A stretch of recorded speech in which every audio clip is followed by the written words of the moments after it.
신명기 6장 6절에서 9절 구약 271쪽 같이 읽겠습니다.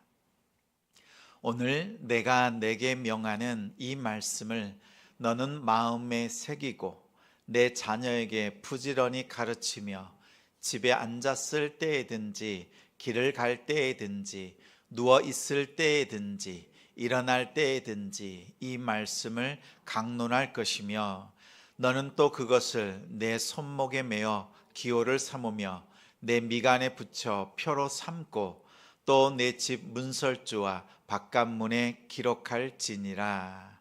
아멘.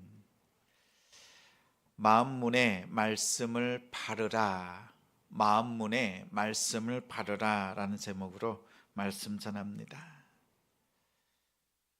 오늘도 하나님 앞에 말씀 가운데 사는 우리 성도들을 주님의 이름으로 사랑하고 축복합니다. 로렌츠 박사가 있습니다. 이분은 동물 행동을 연구하는 학자입니다. 하루는 알에서 막 부화하는 새끼 기러기를 살폈다고 합니다. 근데 알을 깨고 갓 부화한 기러기가요, 이 박사들을 졸졸졸 따라다니는 겁니다. 이 박사님을 자신의 어미로 생각하고 쫓아다니는 거지요. 실제 그런지 한번 사진을 한번 보겠습니다. 한번 보세요. 박사가 앞에 갑니다. 뒤에는요, 날아다니는 그 기러기들이 박사를 졸졸졸 따라다니는 거예요. 그런데 부화하고 난 뒤에 며칠이 지난 새끼들은요, 박사님을 따라다니지 않습니다. 갓 태어났을 때 맨 처음 딱 본 그 대상을 어미로 생각합니다. 근데 조금 시간이 지나고 며칠이 지나면 자기가 보았던 것들이 여러 가지들이 있잖아요. 그래서 어미라 보지 않는 거죠. 근데 이 박사가 그래서 이러한 현상을 바탕으로 각인 이론이라는 것을 발표를 했습니다. 이 기러기들, 이 조류가 맨 처음 딱 보았을 때 그 결정적인 시기에 무엇을 보느냐에 따라서 그 마음 속에, 그 생각 속에 각인이 된다라는 거예요. 근데 그 결정적인 시기를 놓치면 각인시킬 수 있는 그 기회를 놓치고 만다, 이런 원리를 발견하고 각인 이론을 주장했습니다. 근데 이 원리를 바탕으로 우리 사람들이 이런 말 하죠. 그래서 조기 교육이 필요하다니까. 조기 교육이 필요하다고 말합니다. 그런데 이 이론을 가지고 우리 사람에게 바로 적용하는 데에는 무리수가 따릅니다. 동물은 그렇게 할 수 있겠죠. 근데 우리 사람은 다르잖아요. 영혼이 있는 존재입니다. 또 우리 사람은 한 번이 아니라 반복적인 교육을 통해서 효과를 볼 수 있습니다. 환경적인 학습을 통해서도 배우지만 무엇보다도 무엇으로 성장하고 성숙해요? 부모를 통해서, 또 형제들과 함께 지내는 그 가족이라는 울타리, 공동체를 통해서, 사랑을 통해서 성장하고 성숙하거든요. 그래서 이 새들이 가지고 있는 이 각인 이론을 가지고 사람에게 바로 적용하는 데에는 무리수가 따릅니다.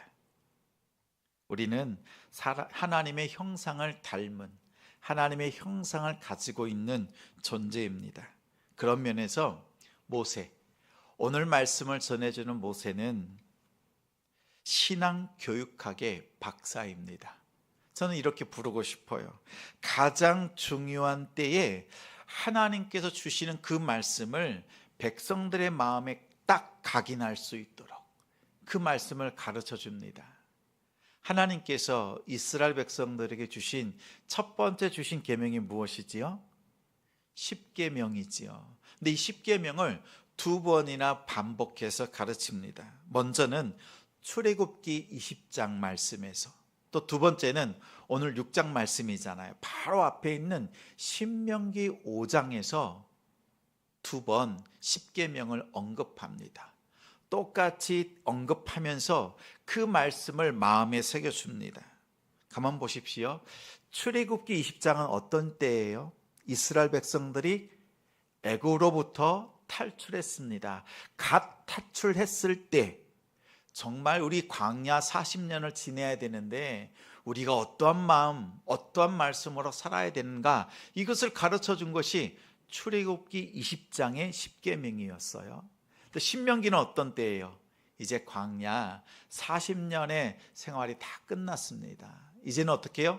광야 생활을 끝내고 가나안 땅으로 들어가기 직전입니다. 40년간의 갭이 있어요. 차이가 있어요. 근데 모세는 다시 한번 이 십계명의 말씀을 가나안 땅으로 들어가는 후손들에게, 이스라엘 백성들에게 다시 한번 말씀을 가르치는 거예요. 많은 율법들이 있지만, 말씀이 있지만 무엇이 가장 중요하다고 하는 거예요? 무엇이 가장 대표적인 말씀인 거예요? 십계명이에요. 그래서 우리 교회는 매달 첫 번째 금요 저녁 예배 때 십계명 말씀을 하나씩 풀어서 가르칩니다. 1월 달부터 10월 달까지, 이번 달까지 10가지 계명을 하나씩 풀어서 나누었습니다. 이처럼 애굽에서 갓 벗어난 시점, 그리고 광야 생활에서 갓 벗어나는 그 시점에 가장 중요한 순간, 또 결정적인 그 시기에 하나님의 말씀, 십계명의 말씀을 이스라엘 백성들에게 전했습니다. 정말 기억해야 되는 말씀이지요. 마음에 각인해야 되는 말씀. 1계명부터 10계명까지 이 말씀을 우리의 입술에서 줄줄줄 외울 뿐만 아니라 우리의 삶 속에서 이 말씀을 기억하고 지켜낼 수 있는 우리 성도들 되시기 바랍니다. 오늘 본문 말씀은 6장 말씀이에요. 5장에서 10계명의 말씀을 언급하고 난 뒤에 이스라엘 백성들에게 가나안 땅에 들어가는 그 후손들에게 이렇게 말씀합니다. 4절 말씀, 이 말씀에 보면 이렇게 말합니다. 쇠마 이스라엘, 이스라엘아 들으라. 우리 하나님 여호와는 오직 유일하신 하나님이시니 너는 마음을 다하고 뜻을 다하고 힘을 다하여 내 하나님 여호와를 사랑하라. 이 4절과 5절 말씀이 오늘 본문 말씀 바로 앞에 붙어 있어요. 쇠마 이스라엘, 들으라 이스라엘아, 하나님은 오직 유일하신 하나님이시다. 마음을 다하고 뜻을 다하고 힘을 다하여 내 하나님을 사랑하라. 여러분 이 말씀 들어보셨어요? 아낌없이, 남김없이, 후회 없이. 우리 전도지에 기록되어 있는 세 단어, 세 문장입니다. 아낌없이, 남김없이, 후회 없이. 우리 교회의 목회 철학이에요. 이 목회 철학이 되는 그 근거 말씀이 신명기 6장 5절 말씀입니다. 마음을 다하고 뜻을 다하고 힘을 다하여 아낌없이 남김없이 후회 없이 내 하나님을 사랑하라. 이 아름다운 사역들이 넘쳐나는 우리 교회가 되기를 소망합니다. 이 말씀이 앞에 주어지고 난 뒤에 오늘 본문 말씀 6절부터 9절 말씀이 주어진 겁니다. 모세는 오늘 저를 통해서 4가지를 이스라엘 백성들에게, 또한 오늘 이 땅을 살아가는 하나님의 백성들에게 말씀으로 당부하고 있어요. 우리 6절 같이 읽겠습니다.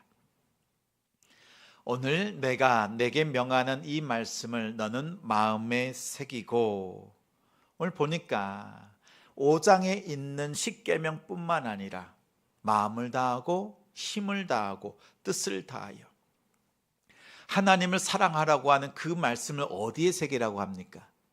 어디에 새기라고 해요? 마음에 새기라. 마음은 심장이에요. 심장에 새겨라. 오늘날로 말하면, 쉽게 얘기하면 말씀을 마음판에 암송하고 새기라 라는 말씀입니다.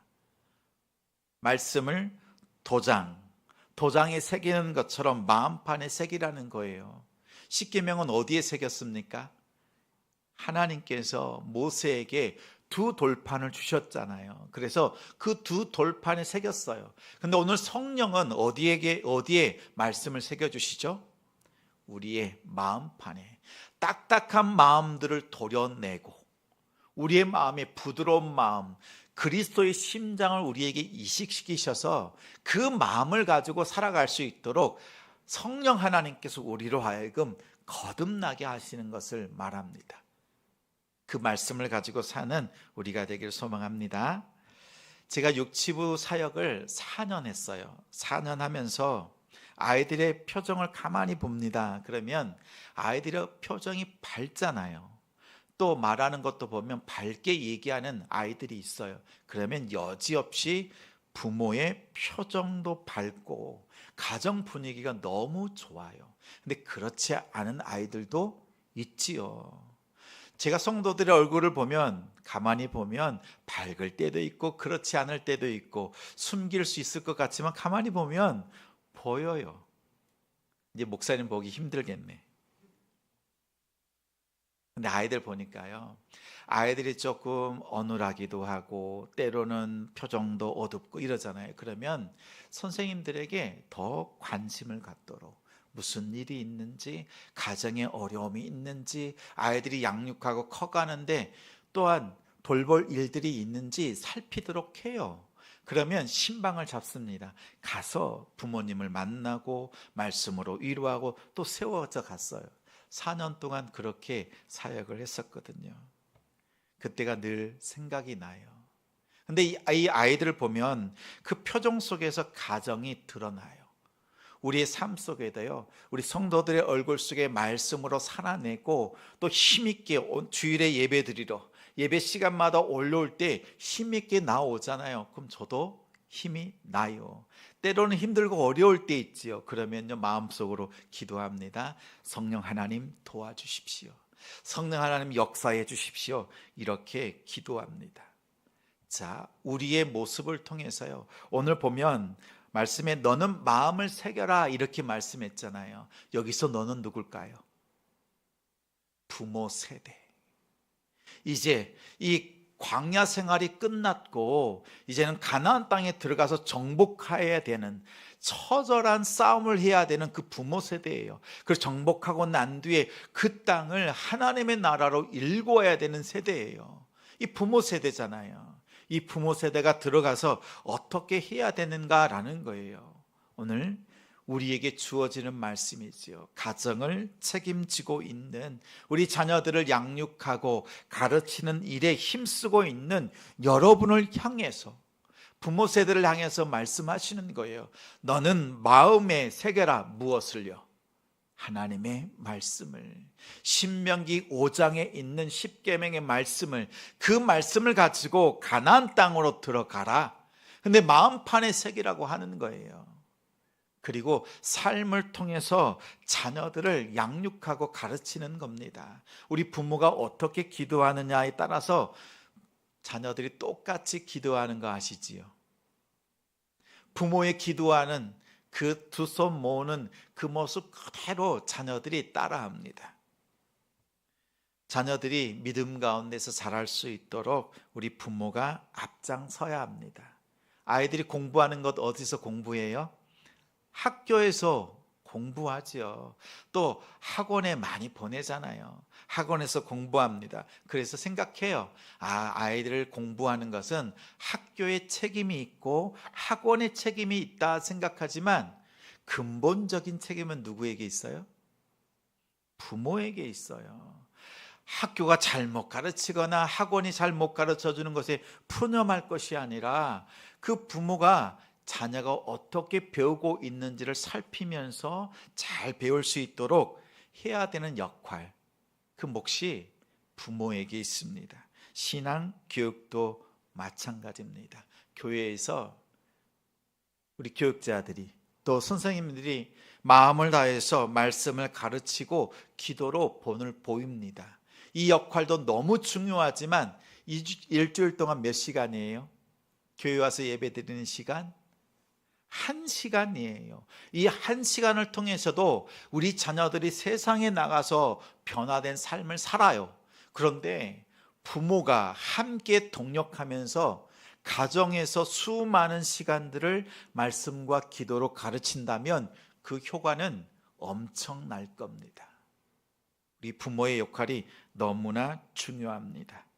또한 이 여기서 너는 마음의 색이라고 했는데 이 너는 또 누굴까요? 누구라고 생각하세요? 여기서 너는요, 이스라엘 공동체를 의미합니다. 어느 짤막한 글을 보니까 오늘 한국이라고 하는 나라의 교육이 무너진 이유, 그 중에 하나를 이렇게 듭니다. 자녀에 대한 가르치고 양육하는 그 책임을 오롯이 부모에게만 다 전가했다는 거예요. 이 말은 무슨 뜻이냐면 우리가 20, 30년 전 우리 여러분들이 한참 또 자라고 여러분들의 부모님들이 가르쳐 줄 때에는 아이들이 누구를 통해서 배웠어요? 부모님을 통해서 배우기보다는요, 마을 공동체를 통해서 배웠어요. 그래서 아이들이 함께 항상 모여 있었고요, 마을에 있는 부모님들이 전체가 다 내 마을에 있는 우리 아이들을 양육하는 책임을 졌단 말이에요. 근데 시대가 지나면 지날수록 자녀 양육에 대한 책임을 누가 지고 있어요? 부모에게 있다는 거예요. 국가 정책이 양육을요, 부모에게 맡기는 거예요. 부모에게 책임지는 거예요. 이것이 회복되어야 될 부분 중에 하나입니다. 그래서 경기도에서요, 마을 교육 공동체라고 하는 그 제도를 만들었어요. 예산을 투자해서요, 아이들을 모아놓고 부모와 함께 교육하는 거예요. 근데 어느 날 예산이 부족하고 힘이 드니까 이 제도를 없애겠다라고 하니까요, 부모들이, 마을에 있는 그 동네의 부모들이요, 10,000건이 넘는 탄원서를 넣는 거예요. 계속 유지하게 해달라는 거예요. 혼자 부모가 혼자 내 자녀를 양육하는 데 시간을 쓰는 게 아니라, 책임을 지는 게 아니라 공동체가 같이 책임을 지며 양육할 때 아이들의 사교성, 발달, 이 부분들이 탁월하게 달라졌다는 것을 간증을 하는 이야기를 들었습니다. 오늘 말씀도 그렇습니다. 너는 이렇게 말하고 있지만 여기서 너는 이스라엘 공동체 전체를 말하는 거예요. 우리 자녀들의 신앙 교육이요, 부모에게만 있는 것이 아니라 교회 공동체, 신앙 공동체 안에 있습니다. 우리 교회가 이러한 신앙 공동체 교육을 잘 감당하기를 소망합니다. 우리 강도사님인데 하나 부탁드려요. 이번 주에 우리 아이들에게 교육해 주세요. 교회에 오면 우리 어른들, 또 우리 권사님들 볼 때가 아니라 와서 예배 마치고 나면 우리 식사하기도 하고 오고 가며 이 작은 공간에서 얼굴을 마주치잖아요. 그러면요, 인사 잘하는, 안녕하세요, 이렇게 인사하는 우리 유초동부 될 수 있도록 지도해 주세요. 그러면 우리 권사님들, 우리 집사님들은요, 그 인사 받잖아요. 그럼 어떻게 대답하시겠어요? 사랑한다, 축복한다, 머리 쓰다듬으면서 너 잘 될 거야, 하나님께서 너를 크게 하실 거야, 이렇게 화답해 주시면 좋겠습니다. 그래서 정말 인사 잘하고 부모님들, 어른들을 공경할 수 있는 우리 자녀들, 그리고 그러한 자녀들을 축복하는 우리 부모 세대가 되기를 소망합니다. 자, 두 번째가 있어요. 7절 말씀입니다. 같이 읽겠습니다. 내 자녀에게 부지런히 가르치며 집에 앉았을 때에든지 길을 갈 때에든지 누워 있을 때에든지 일어날 때에든지 이 말씀을 강론할 것이며, 여기서 가르친다라고 하는 단어의 뜻이 있습니다. 각인시키다, 반복한다, 주입한다라는 뜻이에요. 하나님의 말씀이 자녀들의 마음속에, 생각 속에 저장되고 기억될 수 있도록 가르치라는 말씀입니다. 반복해서 가르치는 거예요. 출애굽기 20장 또 신명기 5장에 반복해서 많은 장을 할애해서 십계명을 가르쳐요. 또 심지어는요, 연구합니다. 학자들이 신명기서를 연구해요. 그럼 5장에 십계명 말씀을 전했잖아요. 그럼 나머지 장에 보면 그 한 절 한 절 계명들에 해당되는 말씀들을 풀어서 후반에 말씀을 전하고 있다는 것을 가르쳐줘요. 다시 말하면 모세는 이스라엘 백성들의 마음속에 십계명의 말씀이 깊이 새기도록 한 문장으로 가르칠 뿐만 아니라 삶 속에서 어떻게 살아야 되는지, 우상 숭배하지 말라는 것을 한 줄로 끝내지 않고 여러 장에 걸쳐서 가르치고 또 2계명 가르치고 3계명 가르치고 있다. 이렇게 연구한 논문이 있습니다. 신명기 말씀은 다시 말하면 십계명을 풀이한 말씀이라고 해도 과언이 아닙니다. 이처럼 자녀들에게 말씀을 잘 가르쳐야 합니다. 근데 어떻게 가르치라고요? 집에 앉았을 때든지 길에 행할 때든지 누웠을 때든지 일어날 때든지 어디서든지 언제든지 자녀들을 가르치라고 합니다. 때와 장소를 가려서 가르치라고 말씀하지 않지요. 때와 장소를 가리지 말고 가르치라고 합니다. 어떻게 해요? 반복적으로 부지런히 가르치라고 합니다. 그러면 이 자녀들이 어떻게 될까요? 말씀의 사람이 됩니다. 말씀의 사람이 됩니다. 우리 자녀들을 둔 우리 부모님들이 있지요. 교회를 갔다 오면 어떻게 물어봐요? 예배 잘 드렸어? 이렇게 물어보죠. 이렇게 질문하면 안 돼요. 왜냐하면 이것은 막힌 질문이거든요. 닫힌 질문이라고 해요. 아이들한테 물어보면 어때요? 교회 잘 다녀왔어요? 예배 좋았어? 이런 뭐라고 그래요? 네. 더 이상 할 말 없어요. 왜냐하면 예, 아니요만 대답할 수밖에 없는 질문을 하면 그 대답밖에 안 나와요. 그러면 어떻게 질문하면 좋냐면요, 열린 질문을 하는 거예요. 그 아이의 생각, 그 마음을 얘기할 수 있도록. 오늘 목사님이 또 강도사님이 말씀을 전해주셨는데 무슨 말씀이 생각이 나? 그러면 자신이 들은 말씀을 얘기를 하겠죠. 예, 아니요가 아니라. 그리고 그 말씀을 들으면서 어떤 생각이 들었어? 열린 질문이죠. 그 말씀을 듣고 난 뒤 너는 어떻게 하면 좋을 거니? 어떻게 하면 좋겠니? 라고 물어볼 수 있겠지요. 제가 요즘 우리 남자들 우리 함께 남성 목장에서 함께 목장 나눔을 하잖아요. 주일 말씀을 듣고 그 들은 말씀을 가지고 어떻게 들었는지 물어요. 첫 번째는 문제를 풀지 않죠. 질문을 풀지 않고 그냥 묻습니다. 집사님, 오늘 말씀을 들었는데 오늘 말씀 중에서 무엇이 생각이 나세요? 그러면요, 집사님, 남자 집사님 3분이 계시는데 눈동자가 막 흔들려요. 집중해서 안 들으면 기억나는 게 없거든요. 그치요? 처음에는요, 목사님이 물어보니까 어떻게 대답해야 될지 몰라서 막 안절부절이었어요. 근데 제가 매 시간마다 목장 나눔 때 물어요. 다른 거 안 묻고 그냥 첫 마디가요. 오늘 들은 말씀 중에서 무엇이 생각나세요? 라고 하면 지금 말씀을 기억하면서 그 이야기를 나눕니다.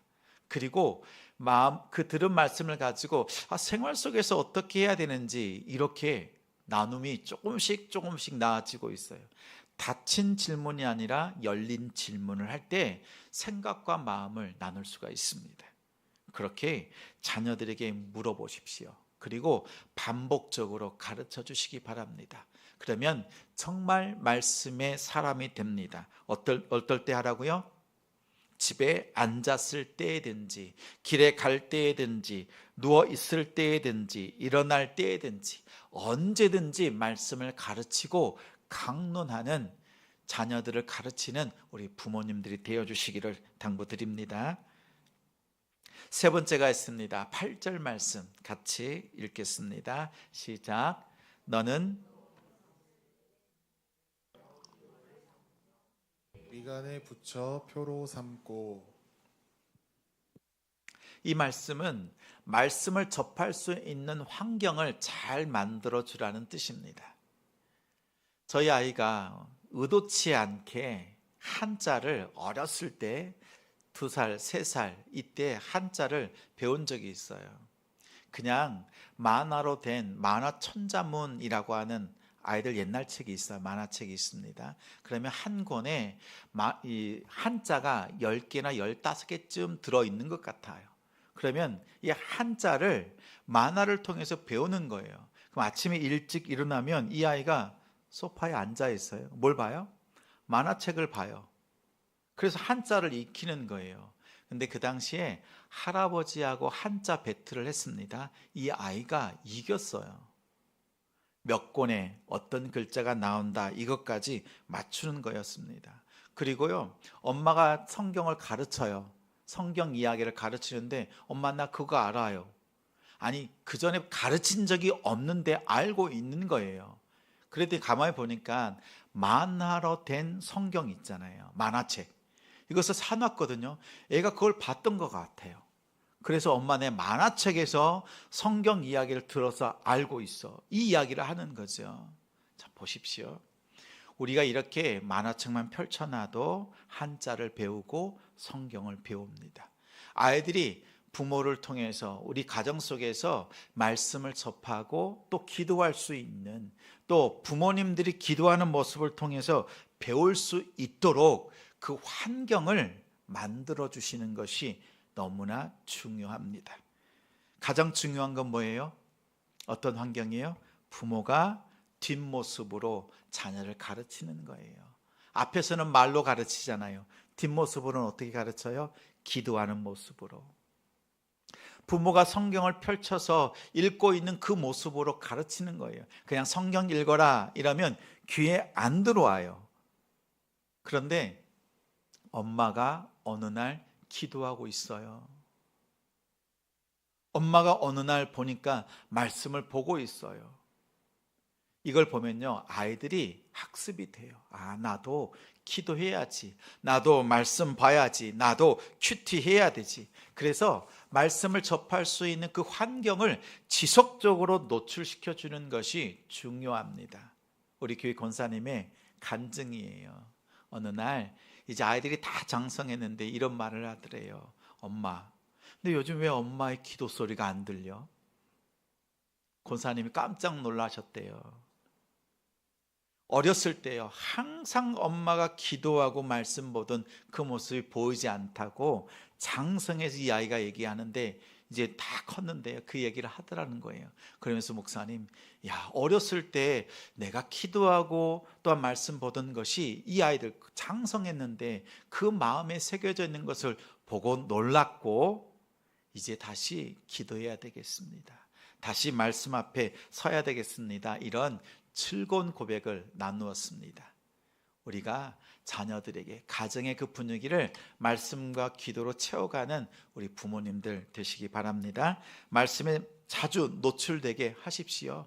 또 남편, 혹시 믿지 않는 남편이나 또 자녀들이 있잖아요. 그러면 차를 타고 할 때 어떻게 하면 좋을까요? 내가 찬양을 듣고 싶다, 말씀을 듣고 싶다라고 하면 어떻게 하면 좋지요? 여보, 나 지금 찬양 듣고 싶은데 들어도 돼? 내 말씀 듣고 싶은데 이 말씀 들어도 돼? 내가 듣고자 하는 것도 있지만 남편에게 들려주고 싶은 거예요. 자녀들에게 들려주고 싶은 거예요. 그러면서 어떻게 해야 돼요? 필살기, 애교를 날려야죠. 그렇죠? 그래서 남편의 마음을 녹이고요, 가만히 1시간, 2시간 운전하면서요, 이 말씀이 남편의 귀에, 자녀들의 귀에 매번 들릴 수 있도록, 또 가정 속에서는요, 하나님을 찬양하는 찬양의 소리가 계속 울려날 수 있도록, 그래서 귀에 말씀이 들리고 마음판에 말씀이 새겨질 수 있도록 하십시오. 어떠한 환경, 어떠한 조건에 있을지라도 자주 말씀과 기도에 노출될 수 있는 그 환경을 만들어가는 우리 지혜로운 어머니들 되시기 바랍니다. 말씀이 생활과 분리되지 않도록, 말씀이 늘 떠오를 수 있도록 그렇게 섬겨주시기를 당부합니다. 네 번째는 9절이에요. 9절 같이 있습니다. 또 내 집 문설주와 바깥문에 기록할지니라.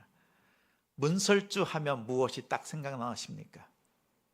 출애굽할 때 10번째 재앙, 어린 양을 잡아서 그 피를 어디에 발랐어요?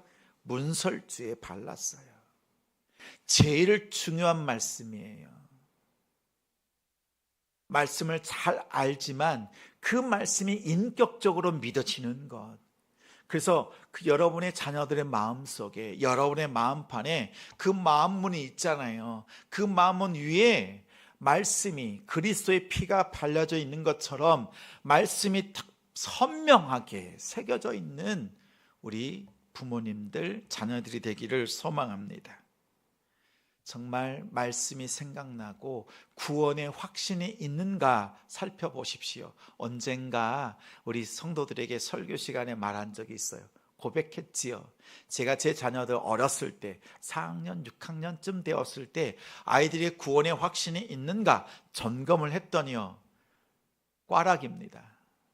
점수가 합격이 아니에요. 구원의 확신이 없는 거예요. 그래서 2년 동안 집에서 가정 예배를 드리면서 함께 예배하고 마음판에 말씀을 새기는 일들을 가장 먼저 했어요.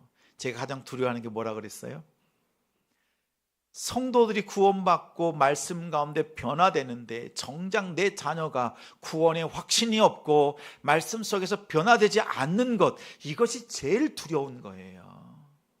오늘 우리 부모님들의 두려움, 또 우리가 살피고 또 살펴야 될 것이 있다면 이것 아니에요. 우리 가족들 정말 마음판에 그리스도를 향한 그 보혈이 선명하게 발라져 있고 구원의 확신, 말씀이 정말 표징으로 딱 새겨져 있는 그런 마음판을 가지고 살아가는 우리 자녀들이 되는 것 아니겠습니까? 자녀들의 마음판에 그 출입하는 문에, 문 지방에 그리스도의 피가, 그리스도의 복음의 말씀이 새겨져 있는가 점검해 보십시오. 교회 잘 다니고 있는 남편, 아내, 부모님, 그 마음에요, 예수 그리스도 구원의 확신, 이것이 있는가 여러분 점검해 보세요. 제일 중요한 일입니다. 말씀을 가르치고 말씀을 암송하지만 정말 구원의 확신이 있는가? 그래야 우리 다 같이 천국에서 우리 주님을 만나고 함께 보게 될 것 아니겠습니까? 그렇지요? 오늘 말씀을 통해서 우리 어머니들에게, 가정을 책임지고 기도하는 우리 어머니 성도들에게 당부합니다. 미션이에요. 한 주간 기도하시면서 내 가족, 내 자녀들, 내 부모 구원의 확신이 있는가 기도하면서 살펴보십시오. 그 마음판에 그리스도의 피가 있는가, 그리스도의 말씀이 있는가 살펴보십시오. 입으로는 말씀을 말하고 몸으로는 예배당에 가고 있지만 정말 구원의 확신이 있는가, 이것을 점검하셔야 돼요. 그 구원의 확신이 한순간도 시들지 않도록, 세상 것에 물들지 않도록 그 마음판에 예수 그리스도의 말씀으로 살아가는 우리 자녀들이 될 수 있도록, 가정이 되도록 섬겨주시기를 주님의 이름으로 부탁하고 주님의 이름으로 축원합니다. 축원합니다.